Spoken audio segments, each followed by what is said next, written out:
Effectivement, c'est le puissant FSB, le service de sécurité donc intérieur russe, qui l'a assuré aujourd'hui. Ils ont déjà résolu l'affaire, donc selon eux, identifié l'assassin présumé de Daria Dugina. Il s'agirait d'une femme ukrainienne, donc Natalia Vovk, 43 ans, originaire de Mariupol, et qui serait donc arrivée en Russie fin juillet, accompagnée d'une jeune fille de 12 ans, qui aurait ensuite loué un appartement, notamment dans le même immeuble que Daria Dugina, pour ensuite suivre ses déplacements et pouvoir donc se renseigner sur elle.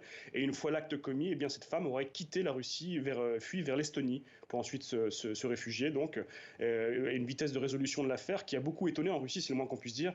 Notamment, certains personnalités d'opposition ont un peu raillé cette annonce du FSB en disant que, curieusement, par exemple, l'assassinat d'Anna Politkovskaya, la journaliste très connue en 2006, ou encore de l'opposant Boris Nemtsov en 2015, n'avait toujours pas été résolu officiellement. Et là, en 2 jours déjà, eh bien, le FSB trouve une coupable donc, et résout l'affaire donc, de l'assassinat de Daria Dugina.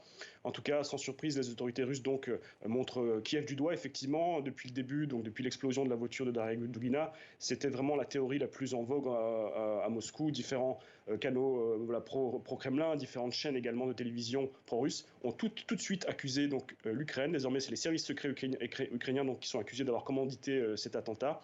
Nul doute que les conséquences pourraient être très sérieuses, puisqu'effectivement, ça pourrait bien faire encore monter les tensions autour du conflit en Ukraine. Certains nationalistes russes, déjà les franges les plus dures du régime, appellent déjà Vladimir Poutine à aller de plus en plus fort et de plus en plus loin en Ukraine et d'être encore plus sans pitié donc avec l'Ukraine à suivre, ce qui pourrait également fragiliser Poutine lui-même peut-être.